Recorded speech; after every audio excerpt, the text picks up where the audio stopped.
출근길 뉴스를 종합해드립니다. 깊이 있는 뉴스 YTN FM 출발 새아침. 신일의 출발 새아침 3부 순서 광고 듣고 시작합니다.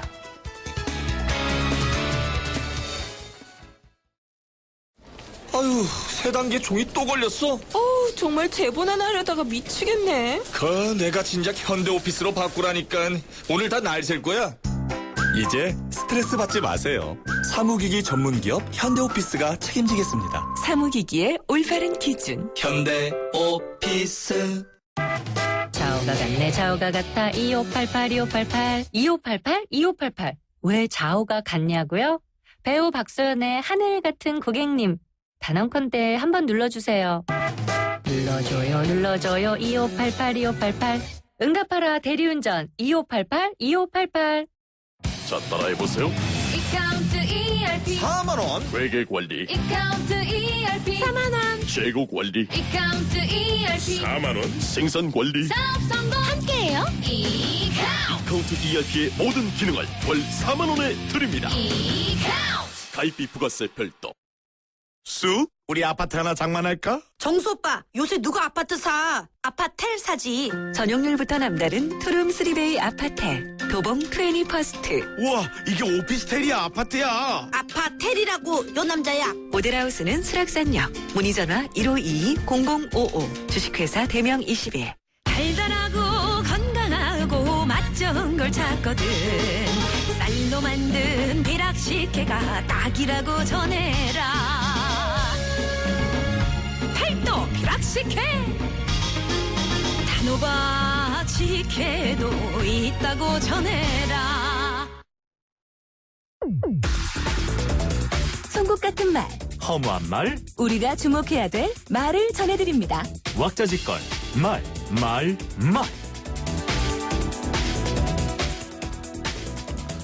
우리가 국민에게 호소하는 방식이 바로 킬러를 투입하는 것이다. 새누리당 이한구 공천관리위원장이 기자들과 만난 자리에서 한 얘기입니다. 미뤄두고 사실상 더민주에 대한 표적 공천 방침을 밝힌 거다, 이런 분석이 나오는데요. 그런데 요새 이 정치권에서 나오는 말들을 보면 살벌합니다. 그만큼 총선이 다가오고 있다는 걸 의미하고 아무도 승리를 장담할 수 있는 상황이 아니라는 얘기인데요. 그런데 이런 용어들을 보면서 정치권이 우리나라 유권자들의 정치의식을 왜곡하는 데 일조하는 것은 아닌가 하는 생각을 지울 수 없습니다. 정치란 적을 타도하고 없애는 과정이 아니라 타협을 시도하는 과정인데, 이런 용어들을 유권자들이 자꾸 듣다 보면 자신이 지지하는 정당 이외의 정당들을 적으로 생각하게 됩니다. 그러면 정치판은 극한 대립과 증오가 난무하게 되고 결국은 그 피해를 정치권 자신들이 고스란히 받을 수밖에 없습니다. 북메랑을 사용할 때 조심해야 되는 건 당연한 거 아니겠습니까?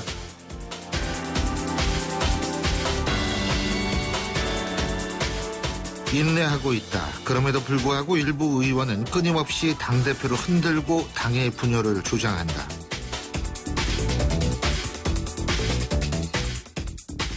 새누리당 김무성 대표의 비서실장 김학용 의원이 한 얘기입니다. 또 어제 친박 핵심인 새누리당 윤상현 의원이 김무성 대표를 향해 욕설을 퍼부은 녹취록이 공개됐는데요. 술 먹고 불만 토로할 수 있고 욕할 수 있습니다. 자신이 다니는 회사 사장도 욕할 수 있기 때문에 그런데요. 하지만 윤상현 의원은 청와대 정무특보까지 지낸 친박 핵심 의원입니다. 그래서 화난 상태에서 술 먹고 지인에게 전화해서 실언했다고는 하지만 파문은 작지 않을 겁니다. 이제 이 파문이 지금 이루어지고 있는 새누리당 공천에 어떤 영향을 줄지 하는 부분을 주목해야 할 겁니다.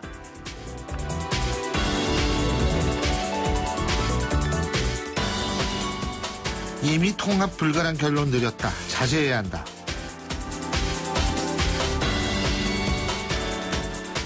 국민의당 김한길 선대위원장의 선거연대 주장에 같은 당 김영환 의원과 문병호 의원이 성명을 통해 한 얘기입니다. 국민의당 광주시당에선 김한길 위원장이 해당 행위를 하고 있다면서 선대위원장직 사퇴를 촉구하기도 했는데요. 김한길 의원의 통합 관련 발언은 여러 가지로 의문점이 있는 것이 사실입니다. 개헌 저지선이 중요하다면 과거 자신이 탈당할 땐 중요하지 않다가 지금 중요해졌다는 건지 아니면 탈당 당시에는 탈당해도 개헌 저지선 확보에 문제가 없었다는 건지에 대한 대답을 해야 할 겁니다. 그리고 과거 새정치민주연합 당시 문희상 비대위원장, 우윤근 비대위원마저도 개헌의 필요성을 역설하면서 현 정권 내에 개헌을 해야 한다고 주장하고 심지어 새누리당을 압박까지 했는데 이런 입장이 바뀌었는지에 대한 설명도 필요합니다. 공인이 명분을 내세웠다면 여기에 대한 논리적 함적 설명을 하는 것이 의무라고 할 수 있기 때문입니다. 지금까지 왁자지껄 말말말이었습니다.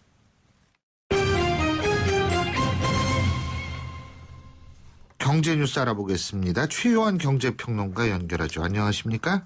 예, 안녕하십니까. 최현입니다. 예, 저희가 좀 이따가 이제 전문가 인터뷰도 할 텐데 인간이냐 컴퓨터냐, 야, 이 세계적인 관심을 모으고 있는 이세돌 구단과 컴퓨터 알파고의 바둑 대결 오늘부터 시작이 되는데 예. 구글 지금 회장까지 내한을 했죠, 그죠? 그렇죠. 이거 아주 대박나는 홍보 수단인 모양이에요. 그렇습니다. 예? 홍보 효과가 아주 대박인데요. 예. 구글은 상금을 포함해서 행사 진행에 20억 원 안팎을 투자한 것을 알려졌지만 홍보업계에서는 이를 통한 홍보 효과가 최소 1,000억 원 이상이다. 이렇게 예측하고 있습니다. 예. 앞으로 진행될 5번의 대국을 통해 전 세계 전개될 이 인공지능에 대한 관심과 언론 보도를 감안하면 인공지능 분야에서는 구글이 정말 탄탄해질 것이다. 이런 예. 얘기가 있고요. 예. 지금 전 세계 시장에서 인공지능의 규모가 한 2,000조 원 정도 이를 거로 관측되고 있거든요. 예. 이게 이제 의학이나 법률 상담 및 지식 분야가 확대되는 상황이어서 알파고가 널리 알려진 만큼 인공시장에 대한 구글의 선점 가능성이 큰 걸로 점쳐지고 있고요. 예. 어제 그 기자간담회에서 300여 명의 기자가 몰려 열띤 관심을 표했는데요. 이번 대국도 이제 유튜브로 또 이제 생긴 게 되는데 유튜브가 또 어디 겁니까? 구글 거거든요. 꼭 먹고 알 먹고죠. 더군다나 여기에다가 또 이제 바둑도 순식간에 세계적으로 이제 유명해지고 있는데요. 그러니까 요번에 뭐 드라마 응답하라 1988에도 바둑 기사 최택이 나왔었죠. 그렇죠. 그렇죠. 예. 이런 것처럼 전 세계적으로 바둑이라는 문화 아이콘 텐츠가 인공지능 컴퓨터와 알파고의 대결 흥미진진해진다라고 말씀드릴 수 있고요. 어쨌든 오늘 오후 1시 첫 대국 시작으로 15일까지 5차례 열릴 예정입니다. 예, 15일까지 열리는군요. 예. 네? 어쨌든 재밌어요. 그리고 요새 기원하시는 분들은 아주 좋겠습니다. 응답하라 1988 때문에 바둑 붐이 좀 있는 것 같더니 이제 이걸로 또 더욱더 바둑 붐이 더 일 것 같아가지고 그런데 저도 참 궁금하고 예. 자, 경제협력기구 OECD는 세계 여성의 날인 어제 페이스북 공식 계정에 30여 개 회원국의 성별에 따른 임금 격차를 담은 그래픽을 띄웠는데 예. 우리나라가 맨 아래였죠. 예, 그렇습니다. 그 OECD는 무슨 기념일 같은 데는 관련 통계를 이제 페이스북 계정에 띄우는데요. 예. 여성 관련된 이제 그 통계를 띄웠죠. 예. 그 우리나라 성별 임금 격차 가장 큰 나라로 30여 개 비교 대상 나라 중에 꼴찌입니다. 예. 그 남성보다 36.7% 적은 임금을 받고 있다. 우리 바로 위가 일본과 에스토니아인데요. 26.6%니까 한 10% 차이가 나는 겁니다. 그러니까 이 OECD 평균이 15.6%니까 엄청나게 우리가 이제 성별 임금 차별이 이루어지고 있다라고 말씀드릴 수 있는데요.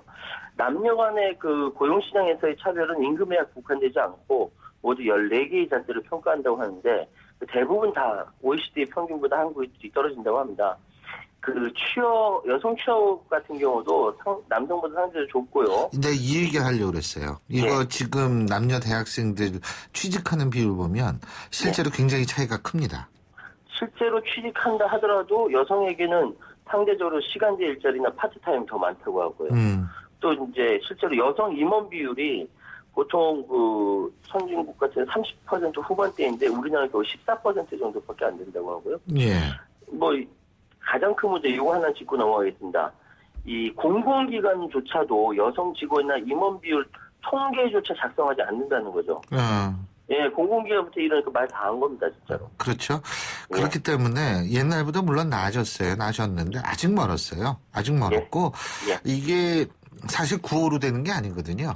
예? 그렇습니다. 그리고 뭐 여성의 날이다 그래서 장미꽃 주고 뭐 이런 이벤트 가지고 되는 게 아닙니다. 예. 이 장미꽃을 왜 줍니까? 동등한 대접을 해주면 그걸로 되는 거거든요. 예. 예.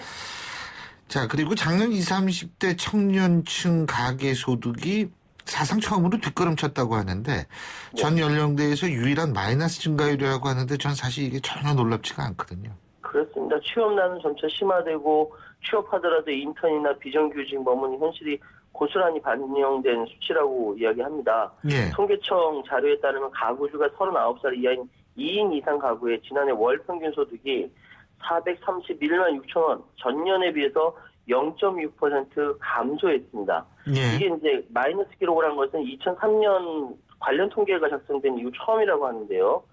이전에 증가율이 좀 줄어들어도 마이너스 아니었다고 하거든요. 예. 더군다나 40대, 50대, 60대는 크지는 않지만 월평균 소득이 늘었는데 유일하게 줄었다. 이건 청년층과 중장년층의 가구 소득 격차 더 크다는 얘기고요. 여긴 당연히 청년 실업의 영향이 크다. 예. 이게 지금 뭐 공식적으로 실업률이 9.2%고 올해 1월에 9.5%라고 하는데 예. 아예 취업을 포기한 젊은 친구들까지 포함한다면은 청년 실업률이 20% 훌쩍 뛰어넘을 거다. 이런 이야기가 있고요. 고용의 질도 나빠지고 있다. 점차 청년층 400만 명 가운데 20.3%가 1년 이내 계약직이었다. 고용시장도 얼어붙고 소득도 줄어드는 거죠. 정부가 이달 중으로 청년과 여성 일자리 대책 마련해서 발표한다고 합니다. 예, 할 말은 없습니다. 예. 예. 근데 뭐 이거 대책이 어느 정도 먹힐지는 모르겠고. 예. 그리고 사실 이 청년 실업 문제 그리고 청년들 소득 줄어드는 거 이거 사실 뭐 대학들 보고 자꾸 들려볼까요? 이 청년들 이 졸업생들 취업시키라고. 근데 이게 어떻게 대학이 나서서 될 수 있는 문제는 아니지 않습니까? 네, 그렇습니다. 그러니까 뭐 별법 편법들이 별별 편법들을 다 동원하고 있는 것이 현실인데 참 답답합니다. 오늘 말씀 여기까지 듣겠습니다. 고맙습니다. 예, 감사합니다. 최요한 경제평론가였습니다.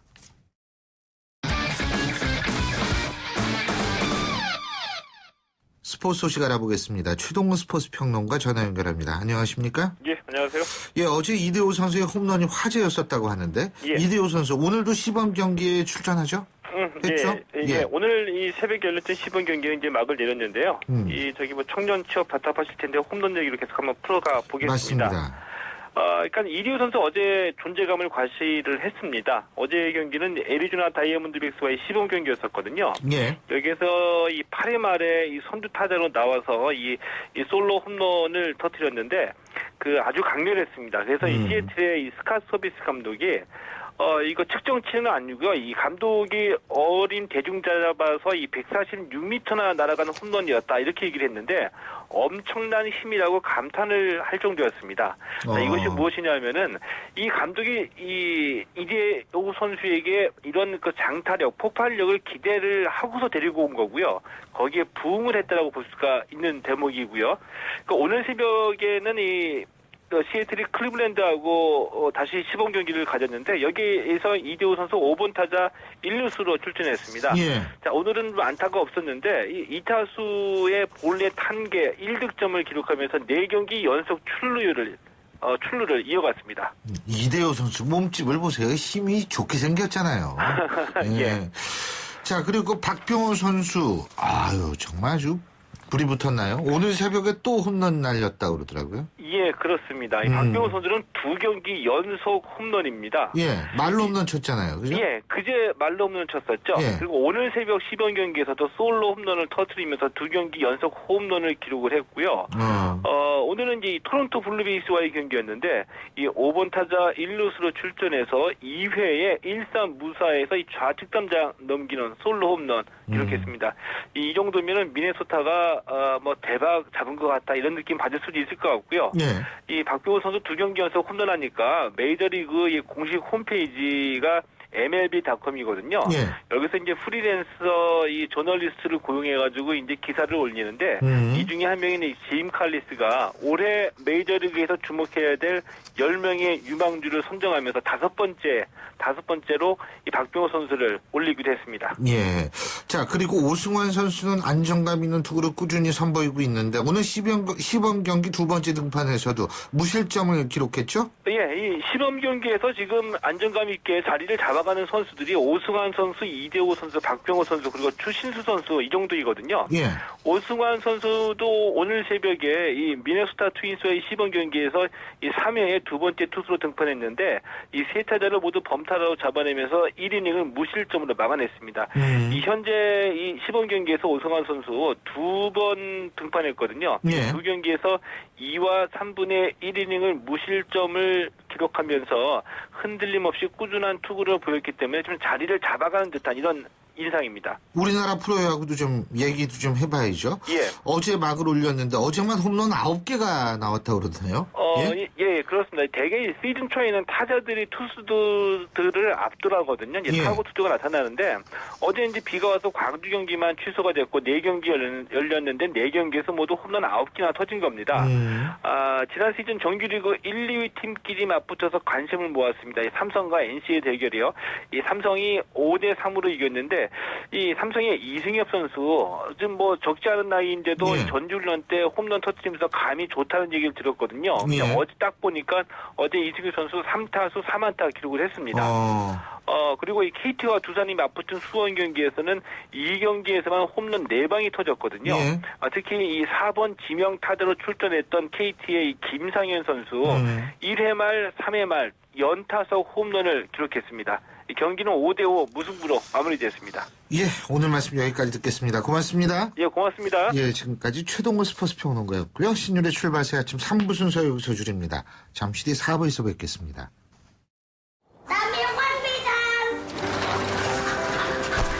학교를 향해 누아는 페달을 밟는다. 가난이 따라오지 못할 만큼 힘차게.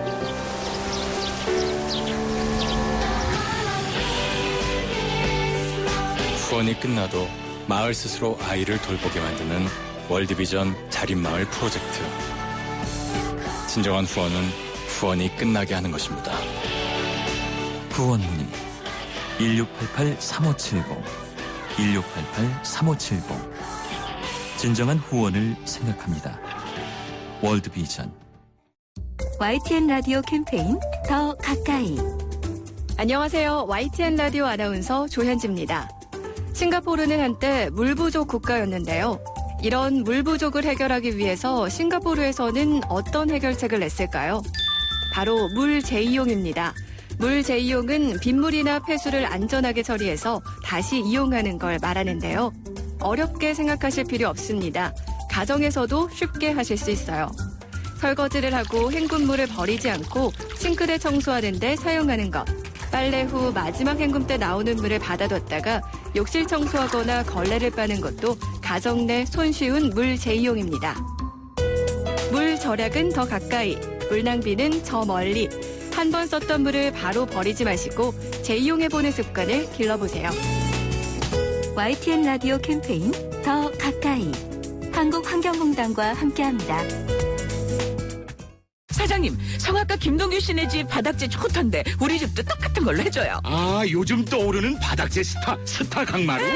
스타일 좋고 습기 열 긁힘에 강하니까 오래 사용하려면 그래서 스타 강마루로 하는구나. 성악가 김동규입니다. 강마루 스타는 스타 강마루. 스타 강마루.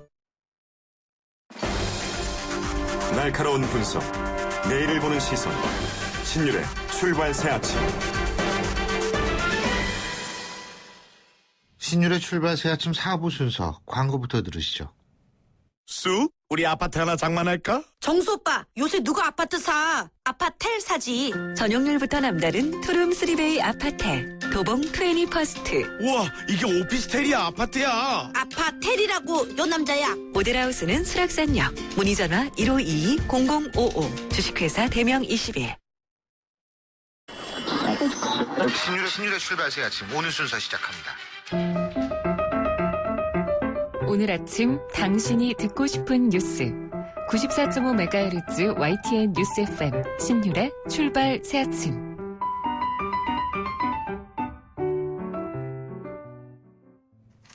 인간과 기계의 머리싸움 누가 이길까요?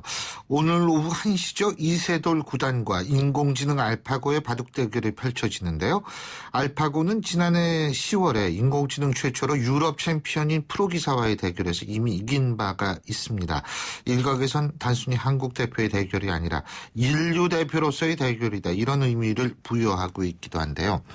자, 오늘 이 시간 이세돌 구단 대 알파고 과연 어느 쪽이 이길지, 왜 이길 수밖에 없다고 생각하는지 양측의 입장을 모두 들어보겠습니다. 먼저 알파고의 승리를 예상하는 분이죠.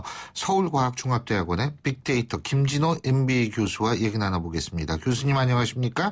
네, 안녕하세요. 그 알파고가 이게 그러니까 뭔지부터 좀 잠깐 말씀해 주시죠. 우선 알파고는 소프트웨어입니다. 근데 그냥 소프트웨어하고는 틀리고요. 그 강력한 하드웨어의 지원을 받는 소프트웨어라고 할 수 있죠. 강력한 하드웨어의 지원을 받는 소프트웨어다. 네네. 그 하드웨어가 얼마나 강력해요? 그게 CPU가 1202개고요. 그 그래픽을 처리하는 GPU가 176개입니다. 그 다음에 스레드라 그러는데 이렇게 계산하는 길이 고속도로가 40개가 있습니다. 네. 자, CPU가 1202개라고 말씀하셨는데 CPU도 사실 종류가 많잖아요. 어느 정도 수준의 CPU가 1202개입니까? 아마 이렇게 어떤 이렇게 브랜드 그건 모르지만 현재 나와 있는 CPU 중에 최고 좋은 거라고 볼 수 있죠. 최고 좋은 거 1202개. 그러니까 최고 좋은 컴퓨터 1202개를 연결했다 이렇게 보면 된다. 이 말씀이시잖아요. 그죠? 네. 자, 지금 그렇게 돼 있는 상태에서 왜 알파고가 이길 거라고 보세요? 간단히 말씀드려서 이 유럽 아마에서 배운 걸로 시작합니다. 바둑을. 그래서 자기끼리 두면서 또 실력을 업그레이드 시켰어요. 예. 그런데 그거 가지고는 모자라서 그러면 내가 이제 바둑을 배우고 또 실력을 스스로 향상시켰는데 이렇게 두면 이기는지 지는지를 잘 판단해야 돼요. 그래서 잘 판단하는 그런 가치망이라는 걸 하나 또 추가시켰고요. 거기에다가 몬테칼로 시뮬레이션이란 기존에 있던 것까지 정교하게 합쳤습니다. 그러니까 다른 그 모델보다는 엄청나게 성능이 향상돼서 아마들은 정식 프로를 절대 못 이깁니다. 근데 아마에서 배워서 정식 프로를 5대0으로 이겼기 때문에 그 어떤 성능이라 그럴까요? 그게 입증된 거죠. 그런데 그 상태에서는 이세돌 선수를 절대 못 이기지만 지난 5개월간 딥마인드 얘기로 표현하면 우리가 환우이 2단을 위해서 준비할 때처럼 똑같은 과정을 밟아서 이세돌 구단을 위해서 준비했다. 이런 얘기는 업그레이드 하기 위해서는 첫째 시뮬레이션을 더했을 테고 자기 대국을 더했을 테고 또 하나는 입력 자료를 아마 고수들 자료가 아니라 아시아 최정상 프로들의 입력 자료로 바꾸기만 하면 훨씬 더 좋아지는 모델이 될 거고요. 그런 걸 벌써 다 끝났다고 생각하기 때문에 저는 알파고의 5대0 승리를 처음부터 예상을 했습니다. 5대0으로 이길 것이다. 예? 네. 완전히 그러니까 이세돌 구단이 그냥 묵사발 날 것이다 이 말씀이시네요. 예? 아니 근데 이 알파고라는 게 스스로의 학습 능력은 없는 모양이에요. 지금 말씀 이렇게 하는 거 들어보니까. 스스로 학습 능력이 처음에는 배우잖아요. 그 기보에서 배우고 둘째는 자기 자신과 하루에 128만 대국씩 두어가면서 자기 자신하고 우리 서로 바둑을 셀프 플레이라 그러는데 그렇게 바둑을 둬서 거기서부터 어떻게 배우느냐.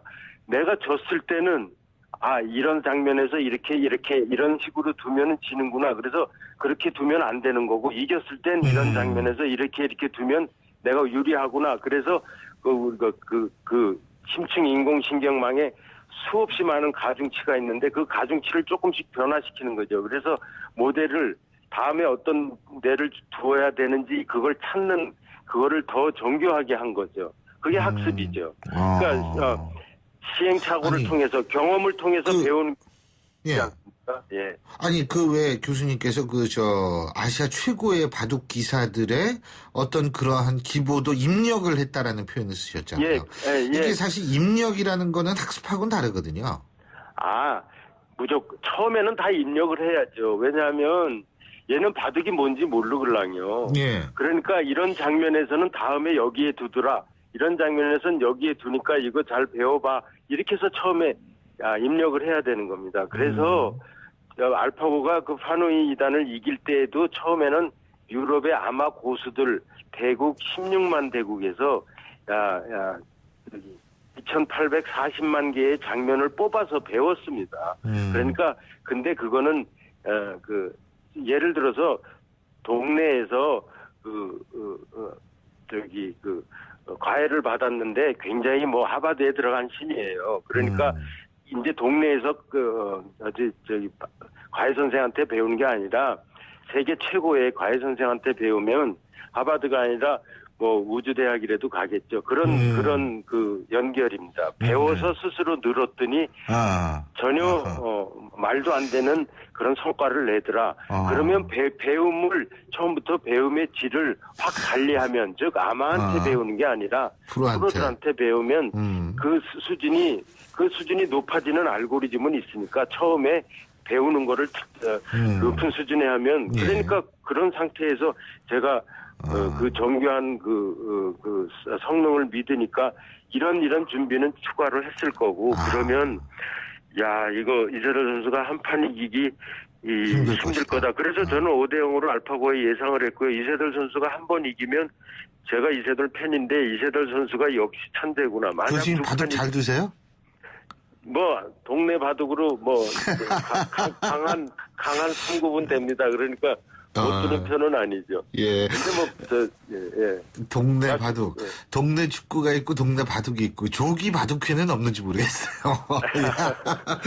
근데 어쨌든 지금 교수님 말씀 들으니까 스탠리 큐브릭 감독의 오디세이 2001이라는 영화가 생각이 납니다. 예. 그 영화 때문에 사람들이 거기에 HAL 9000이라는 HAL 9000이라는 그 인공지능 로봇이 제일 처음 등장하고 그 로봇은 주인공을 죽이기까지 합니다. 그래서 사람들이 그 인공지능에 대한 그 공포가 그때부터 시작해서 수없이 많이 나오고 인공지능에 사랑도 빠지고 별 얘기가 다 있는데요. 그걸 강한 인공지능이라 그럽니다. 근데 그거는 그냥 영화는 영화로 즐기시고요. 그런 건 현실에서 일어날 가능성이 저는 제로라고 생각합니다. 알겠습니다. 왜냐하면 지금 하는 인공지능은 아주 약한 인공지능, 아주 작게 정의된 작은 문제를 푸는데 조금 효과를 발휘하고 있죠. 강한 쪽으로는 발도 못 디디고 있다고 생각합니다. 오늘 말씀 잘 들었습니다. 고맙습니다. 네. 감사합니다. 지금까지 서울과학종합대학원의 빅데이터 김진호 MBA 교수였고요. 자, 계속해서 이세돌 구단의 승리를 예상하는 쪽의 입장 들어보겠습니다. 프로 구단의 바둑기사이신 명지대학교 바둑학과 정수현 교수 연결합니다. 교수님 안녕하세요. 네, 안녕하세요. 교수님은 이세돌 선수가 이긴다고 생각하시죠? 네, 그렇습니다. 이유가 뭐예요? 이세돌보다는 세계 최강의 고수고, 인공지능 기술이 많이 발전했지만은 알파고가 아직 그런 최고수 수준은 아니라고 보거든요. 알파고가 어떤 사람처럼 가능성이 높은 수를 찾아내고 또 승리할 확률 같은 걸 계산하는 그런 능력이 있는데, 그렇지만 이제 고도의 어떤 전략적 사고라든가 위기 관리 이런 거는 이제 고수들하고는 전혀 다를 거라고 보거든요. 예를 들자면은 이제 바둑 고수들은 그냥 단순히 어떤 장면에서 최선의 수를 찾는 게 아니라 상대방의 강점이나 약점, 또 바둑 스타일, 형세 이런 걸 고려하고 또 이제 어디선가 미래에 발생할지 모를 위기라든지 또 어떤 이익을 가져올 수 있는 이런 여러 가지 가능성을 생각하면서 두거든요. 근데 이제 알파고가 그런 정도까지는 아니기 때문에 아니라고 확신을 하세요? 그런 정도의 가능성이 없다고? 예, 그건 아니라고 확신합니다. 왜 확신하세요? 왜냐면은 이런 것들이 이게 물론 이제 알파고가 자체로 이제 학습도 하고 그런 능력이 있지만은 이런 이제 복잡 미묘한 것들은 이거는 사실은 뭐 그렇게 일반적으로 아마추어 강좌를 하더라도 잘 모르는 것들이거든요. 예. 근데 이제 사실은 교수님께서도 뭐 프로 구단이시지만, 이게 바둑을 둘 때, 사람이랑 바둑을 둘 때는요, 상대방의 호흡이라든지, 뭐, 이 느낌이라든지, 이런 걸 파악해 가면서, 두기 때문에, 실제적으로 지금 예측과 가능성을 말씀하셨는데, 사실 이런 거는 종합적인 판단이 이루어지는 건데, 알파고가 땀이 나겠습니까? 호흡이 가빠지겠습니까? 뭐, 눈을 껌뻑거리겠습니까? 그렇다면은 사실은 바둑 대국에서의 판단의 어떤 그런 판단할 수 있는 근거 중에 중요한 부분이 사실상 빠져 있는 거 아니에요? 네, 이제 물론 이제 컴퓨터는 뭐 기계적으로 정확하고 또 빠르게 이제 연산을 할 수 있는데요. 근데 이제 사람이 정보 처리하는 거하고는 좀 이제 뭐 다른 방식이라고 봐야 되겠죠. 근데 이제 우선 사람은 뭐 이렇게 수를 갖다가 뭐 다 이렇게 읽지 않고 특히 이제 프로 고수들은 그냥 이 모양만 보면 웬만한 거는 다 그냥 정답을 압니다. 그게 다 머릿속에서 자동으로 컴퓨터처럼 이제 컴퓨터도 물론 뭐 그럴 수 있겠지만은 그냥 수를 읽지 않아도 직관적으로 아는 경우가 많고 그걸로 둬도 사실 도가 있어요. 네, 그래서 이제 컴퓨터하고 이 인간 고수하고는 이제 능력 자체가 조금 다르다고 봐요. 체력은 어떻다고 보세요? 제가 응답하라 1988 보니까 최택이라는 프로 바둑 기사가 나오지 않습니까? 뭐 굉장히 이창호 그렇군요. 그걸 모델로 한 거고. 근데 너무 힘들어하고 막 이러거든요. 근데 알파고는 힘들어하지 않을 거 아닙니까? 그렇습니다. 알파고는 우선 많은 판을 둬도 똑같고, 근데 이제 사람은 많은 판을 두거나 또 오랜 시간 이렇게 지속하게 되면은 아무래도 피곤하게 되겠고요. 그리고 이제 알파고는 감정이 없지 않습니까? 글쎄요. 그래서 이 감정이 없는 컴퓨터하고 두는 것이 이세돌 구단으로서는 좀 부담이 될 거예요. 왜냐면 이제 상대방이 지금 형세를 유리하게 보는지 또는 비관적으로 보는지 또 뭔가 어떤 생각을 가지고 하는지 이렇게 그걸 호흡을 느끼면서 둬야 되는데 그런 게 전혀 없으니까 좀 답답하죠. 그러니까 답답은 할 텐데 근데 결국은 그러니까 인간 사고의 유연성을 기계라는 어떤 능력이 뛰어나지만 유연하지 않은 그런 존재가 이길 수는 없다. 그죠? 그렇죠. 그런데 이제 어쨌든 이세돌 구단으로서도 이제 일반 사람하고 두는 것과는 다른 방법을 써야 될 거라고 보거든요. 예를 들면은요. 왜냐면 이제 이 알파고가 보니까 정석 같은 거는 기가 막히게 구사하더라고요. 굉장히 복잡한 정석 같은 것도 전혀 착오가 없이. 두는 거 보셨군요. 이제 파누이 2단하고 둔 기보를 제가 분석을 해봤는데요. 그런 면이 있기 때문에 아마 이세돌 구단은 좀 독창적인 수로 체계 없는 수 같은 걸로 두고 좀 가능하면 복잡하고 어려운 그런 전투 바둑 같은 걸로 이제 유도하리라고 보는데요. 그러니까 황당하게 두면은 이게 좀 기가 막혀가지고 막 헷갈릴 거 아니에요.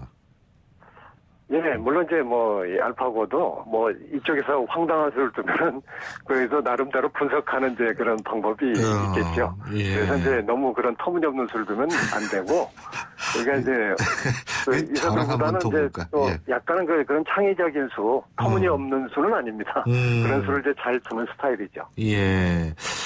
알겠습니다. 어쨌든 오늘 결과를 첫 번째 오늘 경기죠. 오늘 결과를 지켜보고 그 이후에 저희가 또 한번 생각해보는 시간을 갖겠습니다. 오늘 말씀 여기까지 듣죠. 고맙습니다. 네, 감사합니다. 지금까지 명지대학교 바둑학과 정수연 교수였습니다. 역사의 시선으로 뉴스를 읽어봅니다. 히스토리 뉴스.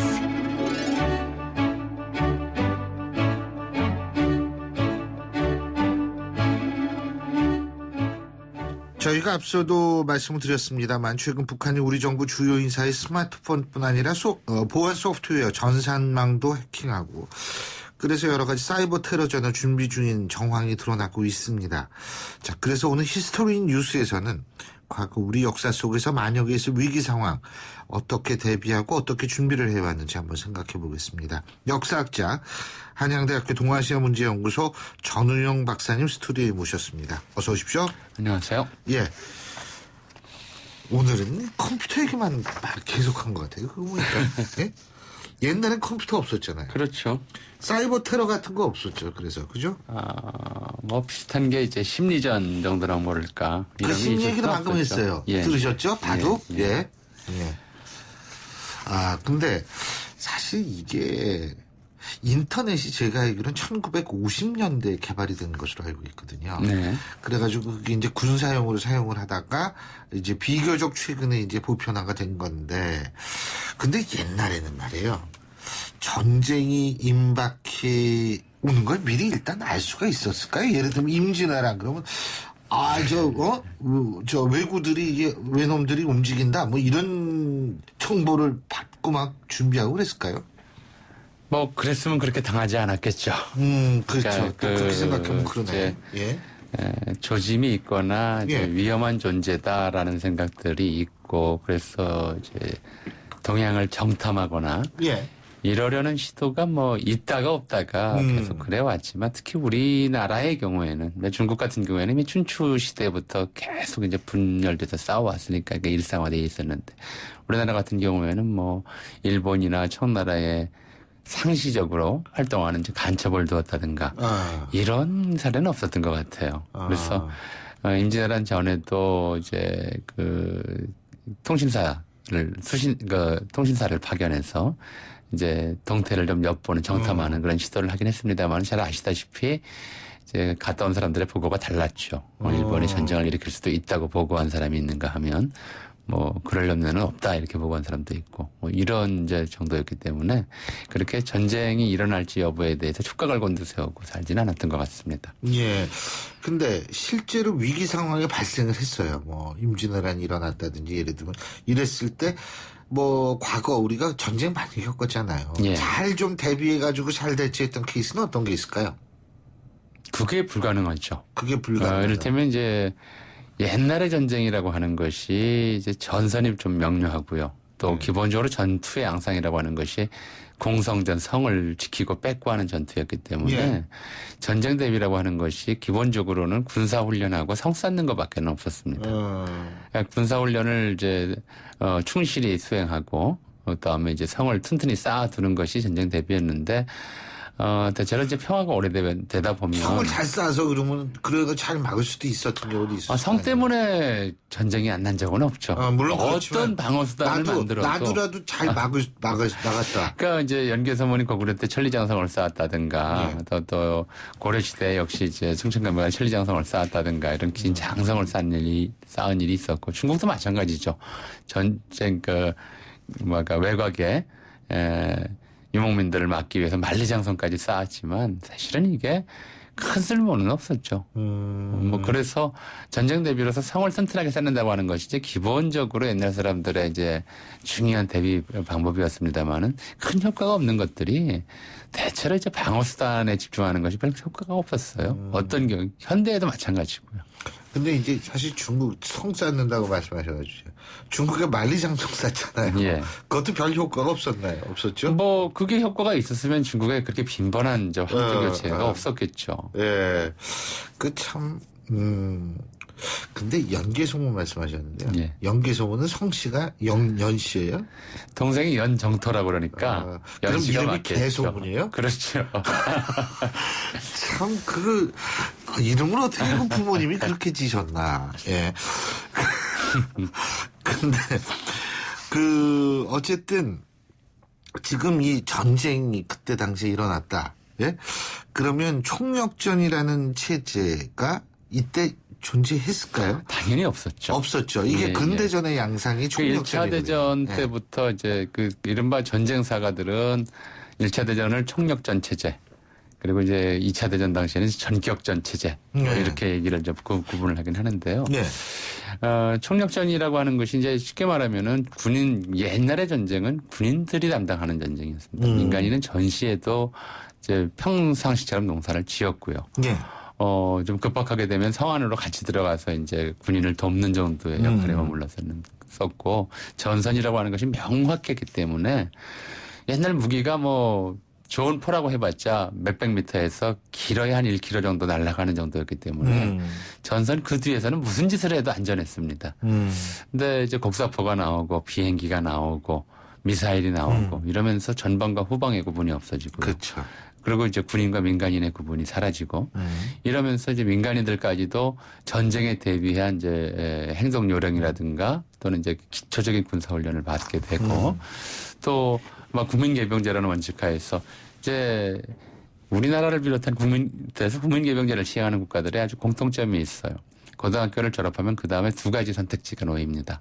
군대를 가느냐, 대학을 가느냐. 그리고 대학에 가도 대학 중간에 이제 군대를 가느냐, 졸업하고 가느냐는 문제가 1학년 때 가느냐, 2학년 때 가느냐, 3학년 때 가느냐, 뭐 졸업하고 가느냐. 그러니까 기본적으로 고등학교라고 하는 교육 과정이 한편으로는 군 전 단계 속성을 지닙니다. 그러니까 우리가 7, 80년대까지 계속 해왔던 것처럼 학도 호국단 체제라든가 이렇게 해서 중고등학생들에게 그러니까 중등학교 학생들에게 군사 훈련을 시키는 이제 그런 시스템이 만들어지고요.